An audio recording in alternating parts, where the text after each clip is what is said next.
Welcome back to another video from the Debate Room podcast. As you can tell by the title, it is time to talk about Cooper Flagg, the number one player in this draft class. He's been that for around 18 months now. I wanted to wait to talk about him and talk about some other players that needed, some spotlight. But with his play as of recent, I feel like it's time to have that conversation. Before we get into it though, make sure you guys like the video, share the video, subscribe to the channel, and turn on post notifications so you get notified every time we drop a video. It will really help the channel grow. And also, follow us on our social media platforms up at the top of the screen, and it also will be in the description. We need that. We need that because TikTok just came back, but we don't know how long that's going to be back. And we want to gain our followers on Instagram, Twitter, everything. But let's talk about Cooper Flagg. As I said earlier, he is my number one player in the class. He's a lot of people's number one player in the class. He's basically consensus number one player in this class, and it's been that way for around a year and a half, maybe even longer. He got off to a rough start to the year. I think he was pretty good to start the year, but the efficiency wasn't there. The shooting wasn't there, all that type of stuff. But as of late, he has been shooting the cover off the ball, dominating the competition. We're going to get into all of that. But his stats on the year 19.2 points per game, 8.1 rebounds, 4.1 assists, 48.8% from the field, 34.8% from three, on 7.1 3-point attempts per 100. He's also shooting close to 81% from the free throw line with a 45.8 free throw rate, and he has 31.3 usage. So Flagg is the most complete player in this class. He is. He's the best player in this class. He has a case to be the best offensive and defensive player in his class. That's how great of a prospect he is. And some people are underrating him somehow. With all that being said, some people are underrating him.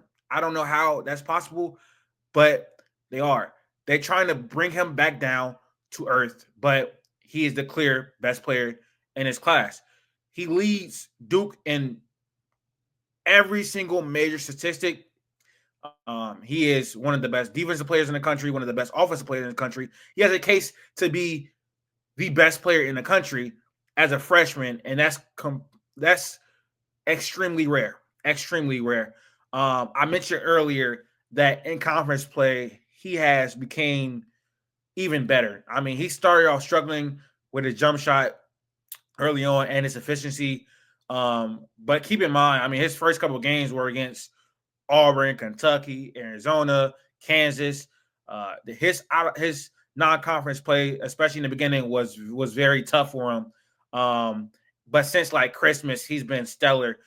In conference play, he's averaging 23 points per game, 4.3 assists, a block and a steal. Rebound numbers are great. He's shooting 50% from the three-point line as well in conference play for a resounding 70.6 true shooting and a 17.7 box plus minus. So he's been dominating conference play in every single facet. Now, the ACC isn't the strongest conference at all this year. And so that is factored in.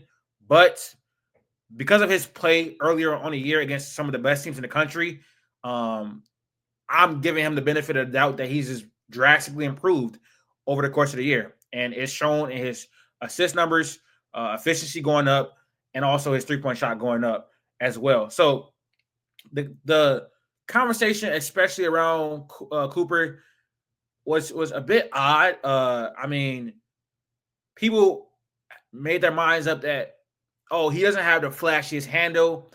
He doesn't have the biggest bag, so they don't think he could be a number one scoring option. But the kid is freshly 18, averaging 19 points for throughout the whole season on damn near 60 true shooting.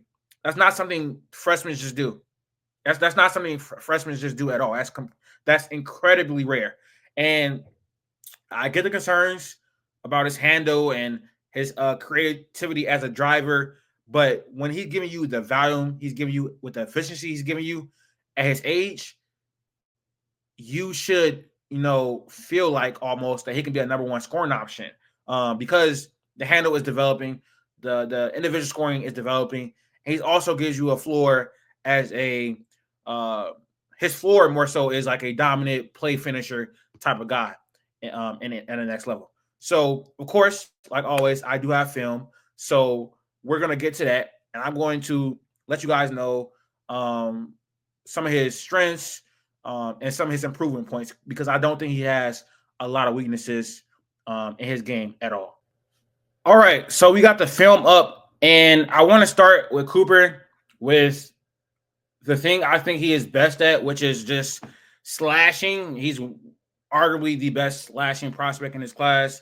And a lot of that is just taking advantage of mismatches. I think on the next level, Cooper is going to be a matchup nightmare because he is stronger than probably a lot of players from the 1 through the 3.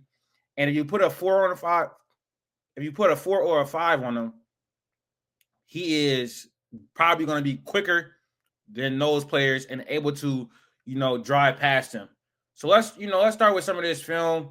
And I want to highlight the games against some of the tougher competition that Cooper has faced. He's obviously been going crazy in ACC play, but it needs to be known that he was also playing very well against the best competition in the country to begin the year in non-conference play, and he just dominated mismatches. So he's getting guarded by Kobe Brea. The strength, the touch around the rim, it just allows him to dominate these things on the block as well. Quick moves. He's very decisive. He's like a bully there. Very intentional about what he wants to do. And these are some of the games where his efficiency wasn't like the best, and he kind of like struggled a little bit. But he still, I think he had 24 points against Arizona, 26 points against Auburn. Some of the best, or at the time, Arizona was one of the better teams in the country. But yeah, man, here against Auburn, this guy isn't like necessarily small, but Cooper is able to fend him off and get the delay. Here, Taha Pettiford somehow gets switched on him. He's going to be a very good person. Like the NBA, a lot of it is about forcing mismatches, forcing cross matches, forcing switches. And if you're able to react and, score off of those, it's going to be a very efficient offense. Just too small. A lot of players are going to just be too small. Here against Notre Dame, this is the game where he had like 40 points, one of the best games we've seen in history from a freshman. Draws a foul. Has a very high free throw rate. I think it's at 45.3. Gets to the line a lot and is knocking it down at 81% clip. Here again, forces a switch. Just too small. You're going to have to foul him. Here another time, gets in the post, forces a switch. And he's doing a lot of this as a roller, which I'm going to get into later, where he's able to force these switches as a roller.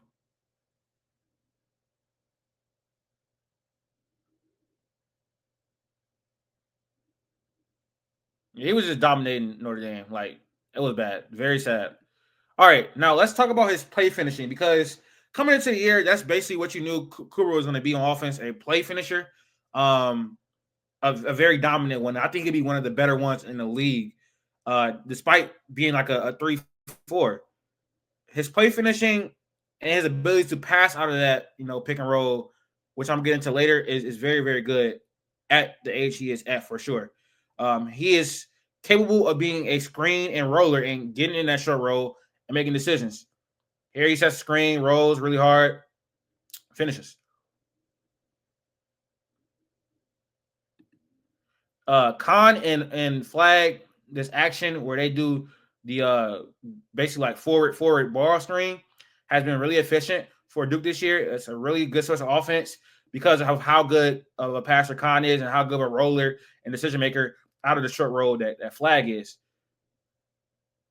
Here you go, draws another foul. They went to this action like down a stretch like 3 or 4 times. Finishes over the defender. I think I see like Jason Tatum do this type of thing a lot too. So an offense like that is going to be very good. Next thing, that Flagg is a very high level at is passing, and I don't think that's talked about enough. He is a excellent passer, out of the short roll, and also making decisions as a pick and roll ball handler. He's been very good this season, like stellar. I think he has a 25, 26 assist rate right now, and only 13.6 turnover percentage, which is very good considering the usage that he has. He's very a sound decision maker, makes all the easy reads and makes some advanced ones as well on film. Here he just delivers a dart to Common. Come on, I'm sorry, on the roll.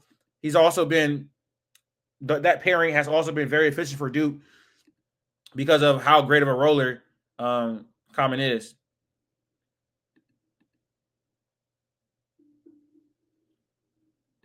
Here's this was just a nice skip pass. But here you see him is what I think a lot of his role going to be as a passer in the NBA as a connected passer. They run this action again, which is very efficient for them. He gets in the short roll, gets downhill, and is able to find Maluach for the dunk. Another play, same type of thing. It's just quick, fast, instinctual reads.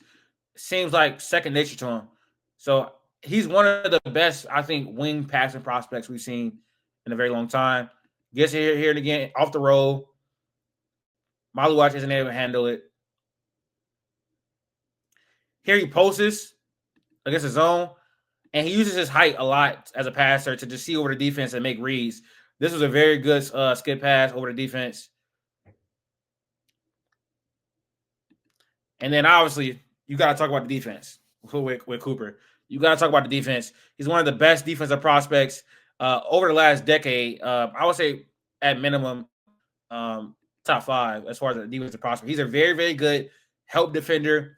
His instincts are very good. His recovery is very good. And a lot of these clips that I have here are going to be help defense, but make no mistake, it's very hard to score on him one-on-one as well. He's going to be one of the best wing defenders in the league, one of the best help side defenders in the league, one of the best nail defenders in the league. And that's going to be largely dependent on how much of offensive load he has, especially in the early going. But his motor is great.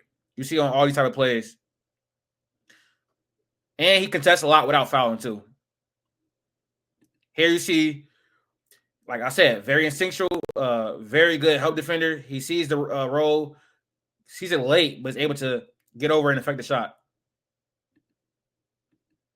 Can't really post him either. Carr tried to post him here. Good hands. Malik Brown. Here you see Jalen Bradley on the roll. Reacts very nicely. Skies over, get a block. But this is the type of stuff Cooper can do. Like, the help defense is elite. You cannot throw these type of passes near Cooper. He's going to react very quickly. Get over, get steal. Right now, I think he has the block rate, steal rate is amazing. He has a 6.7 defensive blocks plus minus, especially in college play, has been elite too. And these against some of the best teams in the country. And Duke's defense, this whole clip right here is going to show you how great Duke's defense is as a collective team. I'm gonna just let this roll and watch the scramble defense they have, and the rotations and the communication. And Cooper's a big part of that.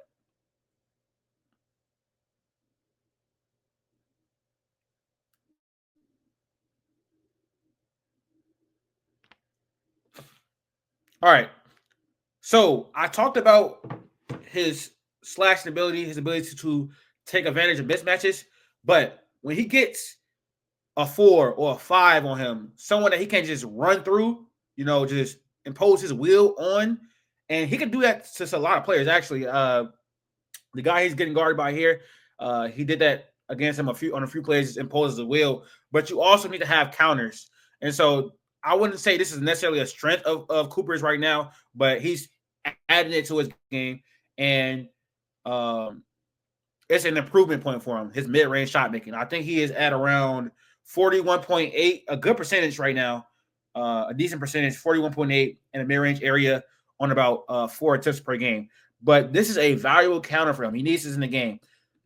I like this play right here. we talk about his handle and the improvement. He doesn't need a super dynamic handle. He needs to get to his spots. He needs to um, be decisive, and he needs to tighten it and not turn the ball over. But here he hang dribbles, mid range, get elevation, knocks it down. He has very good touch in the mid range.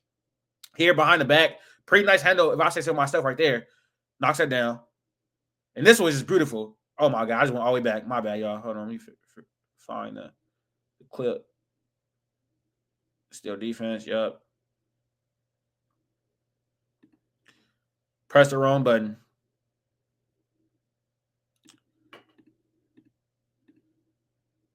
All right. Like I was saying, this one is one of his best individual scoring, unassisted plays of the year. The turnaround to the fade, that's a beautiful. Here he gets cuts off into the fade. It's a valuable counter for him, especially because he's not going to always be able to get to the rim against these type of defenders at the next level. And he was showing that against Auburn, who has some of the best defenders in the entire country, has some of the most athleticism and length in the entire country.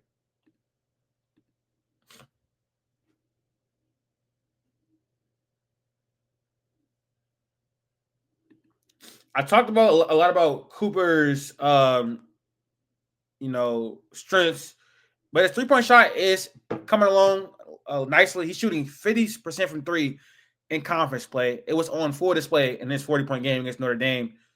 His ability to just hit, catch and shoot threes is going to open up a lot for his game, because as you can see by these clips, the defense is just leaving him open, and that's probably the best thing you can do right now for Coop, because if you have to start like extending out on his 3-point shot off the catch and he's able to attack closeouts, it makes him a much more dangerous offensive player. The 3-point shot is at 35% on basically 7.3 attempts per 100. But yeah, his 3-point shot has been amazing. And this one was special. A pull-up three out the pick and roll. They're going to go under, of course. He knocks it down with confidence. He's shooting with confidence, and that's going to be a very big, important part of his development as a NBA player, especially if he wants to be a wing. All right, so I talked a lot about Cooper's strengths with the slashing, the strength, the touch, all the type of stuff. But I do think people will bring up his handle and his lack of creativity as a driver as a concern for Cooper. And I would tend to agree a little bit. And I think it was most evident earlier in the season. He has grown from earlier in the season, but I think some of the teams he faced with athleticism, with length, gave him a bit of a struggle. Now he dominated that Auburn Arizona game, and he played well against Kansas, but they did have plays where they show him some he struggled a little bit is what I'm trying to say. And then I do think his handle needs work. It can get a little bit tighter, a little bit more dynamic. It's not a necessity though, because of his strength, skill level, touch around the rim. And he's young, so he's going to add more to his frame. But let's look into these clips where I think these defenses just play great against him. Like this is against someone who is very athletic and length. He can't get all the way to the rim. He settles for this fadeaway. And you're going to see a lot on the film, even when he was scoring it. He kind of like settles for this, not settles. He goes to the spin move a lot. He tried to spin to the rim a lot. That's like his go-to move. A la like a Pascal Siakam type of a player. He's got those comps on offense. I've seen that. He needs a little bit more creativity outside of straight line drives and spin moves. Not early on, but he'll need to develop that to diversify his offensive game and reach his ceiling as an offensive player. Kentucky played a great defense on him. Here, straight line drive. He isn't able to get all the way to the rim. Here, again, Cooper is very intentional, very strong. He's going to get to the rim, but he tries to force his way to the basket a lot, bully his way to the rim. And that's not going to work like all the time. It works a lot, of course, but sometimes with the lack of creativity on drives, you may question how he is going to fare against NBA size and athleticism early on. I think he'll be fine, but I understand why it is a concern for some people. Here he try to go that spin move again, loses the handle. That was definitely much more concern in the beginning of the year. I think he's cleaned it up a lot. He doesn't return the ball over a lot. It is still a lot of straight line drives, but the spin move hasn't been as reliant on that at all. This one, he just basically missed it. Here again, he tries to go to a spin move. But with the spin move, you turn it back to the defense, so it allows help defenders to come and grab the ball like Jaden Bradley did here. And this guy, I gotta give this guy props. I think he's been one of the best defenders on Cooper all year. He was very physical with him. He's very strong. He's very athletic. And these are the type of defenders that Cooper might struggle with on the next level, especially early on. It's players like even someone like Lou Dort, who is not like 6'9" or anything like that, but he's very strong. Has a low center of gravity. He might have issues bullying him. Aaron Gordon, or players with like length and athleticism like Evan Mobley and Chet. I mean, these are some of the best defenders in the league, obviously. But there are going to be some guys with that can match his strength level and athleticism that he has issues with on the next level. He does a great job here. I think he's called for a foul, but yeah, here you just see like he tries to push off or use his strength to get to the rim, and sometimes it doesn't work. Like here goes another. He tries to take advantage of a Taha right here, which is a great plan. The help comes and he gets blocked, but I think it's a relatively minor concern. But it's something worth noting that he definitely needs to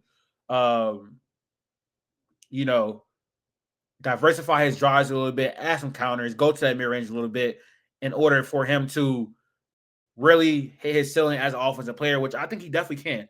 Again, not too many people at 18 years old are able to average 19 points on 60% true shooting, average 23 a game in conference play in the ACC at all. And I said 19, he's 18. Pardon me. But that was my first look on Cooper Flagg. Again, I have him as the best prospect in his class. It's solidified. I don't think anyone else can get an argument. He should be the number one pick now for the end of the season. I never really moved off of him being the number one pick at all. And I don't think it's anchoring bias. He's just been amazing. Better than advertised, probably. Honestly, he's one of those prospects that I have in a tier of like a Zion Williamson, possibly Anthony Davis. And I know I'm very high on Anthony Davis, so maybe a tier below that. But that AD, Zion type of tier, not Wemby or LeBron, but like a tier under that. He's that special. He's that rare as a prospect. So looking forward to see how he plays in March Madness because ACC play, he's been dominating it. They don't have a lot of matchups for him or whatever. But when he faces a team again like Kansas, Kentucky, Auburn that has the athleticism, the length, the scheme to stop him, I want to see how he performs, especially because freshmen tend to underperform in March Madness. So that's it though for Cooper's Flagg's first look. Make sure you guys subscribe to the channel, like the video, and let me know what prospects you want me to cover next. I'm probably going to do Trey Johnson next, but if anyone wants another prospect before him, then of course I'll watch this film and give my breakdown on that player next. Thank y'all.